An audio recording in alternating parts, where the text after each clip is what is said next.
The 2011 super outbreak is by far the most devastating tornado event in recent times, completely destroying dozens of communities across multiple states in the southeast.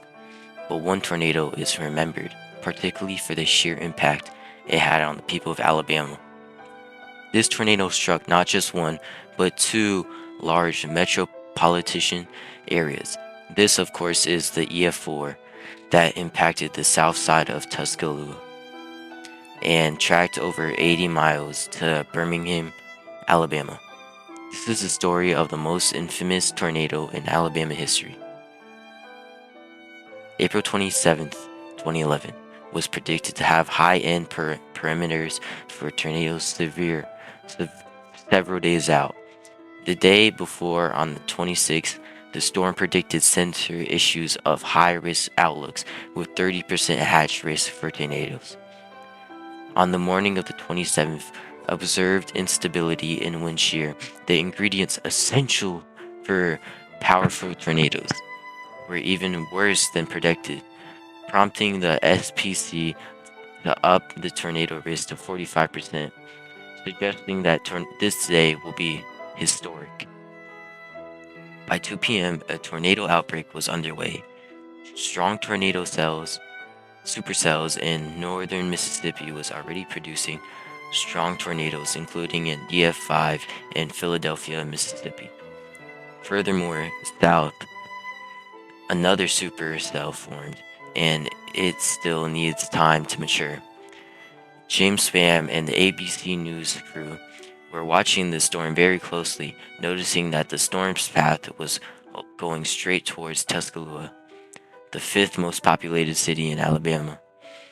Here's a quote. And again, that one's going to want to move in this direction. So I'm telling you, if this stays on the same track, this is going to wind up hitting Tuscaloosa. By 4:30 p.m., a tornado touches down just northwest of Union, Alabama. Damage is initially quite sporadic, with patches of trees being brought down. Only moderate damage is inflicted, but the tornado is rapidly intensifying as it approaches the small town of Foster's, Alabama. The tornado was caught on camera by John Ordshu, a storm chaser live streaming for ABC, but his live streaming is cut off as the tornado crosses Black Water. The ABC tower cam then focuses on where the tornado should be. Through the haze and rain, it appears the tornado has lifted. Tuscaloosa might have just dodged a bullet. Unfortunately, the tornado is only just starting. Here's another quote by the ABC News. Look at the debris in that. Zoom is tighter. Jason, look at that. Goodness gracious, will be a day that will go down in state history, and all you can do is just pray for these people. James Spam delivers an ominous message communicating to the people of Tuscaloosa the urgency of the situation. Quote unquote. This is a large, violent tornado coming up on downtown Tuscaloosa. Be in the safe place right now. The live broadcast shows the multi-vortex tornado quickly intensifying, taking on the shape of a wedge, a visual cue that the tornado is extremely powerful.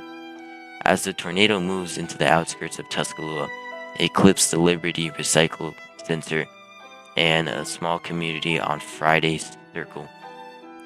Throwing shipping containers and damaging homes, power lines are snapped, causing a power loss to much of Tuscaloosa.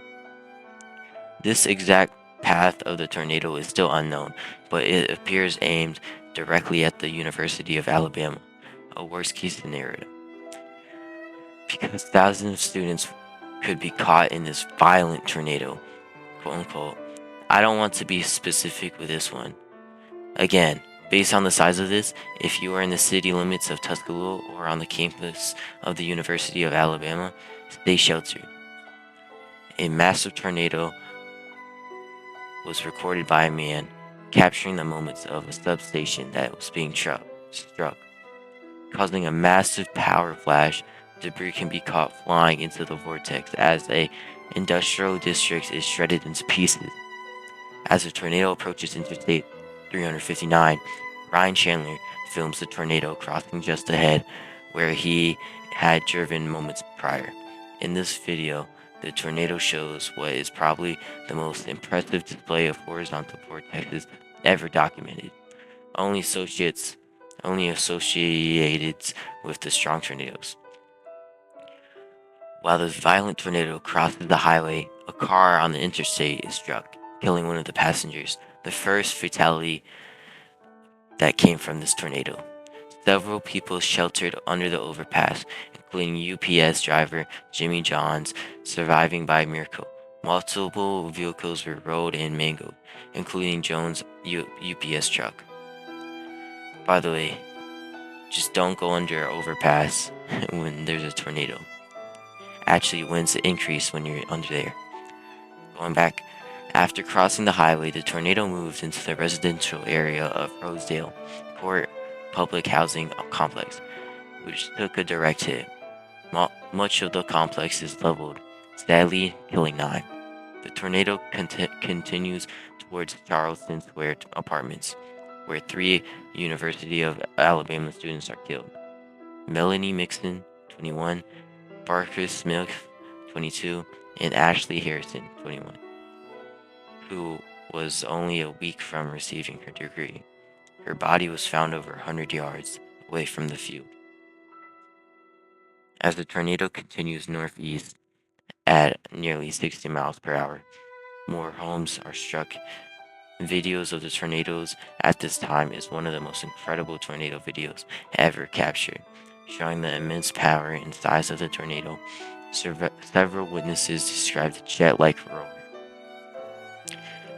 Several more homes are destroyed at EF3 strength before the tornado encounters Forest Lake. A flat surface of the water allows the wind to intensify due to the reduced friction.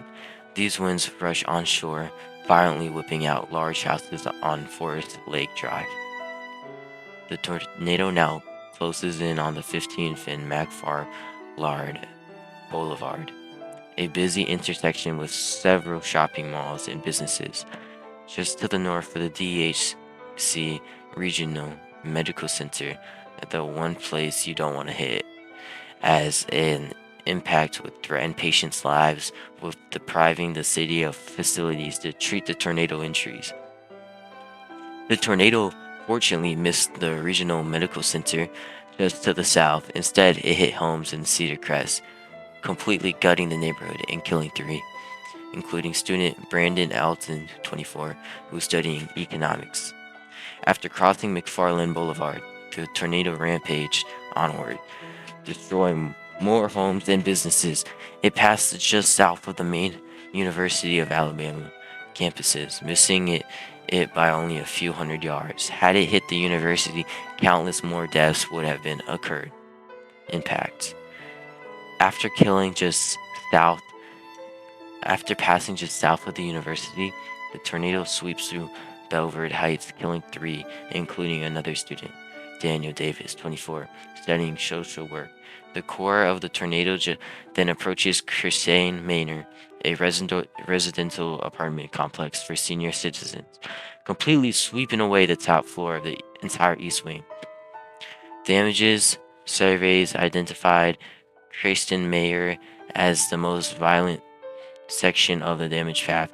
3 different teams analyzed the damage. 2 concluded high-end EF4, 1 concluded EF5 intensity. The damages is assigned a ratio or rating of 190 miles per hour, high-end EF4.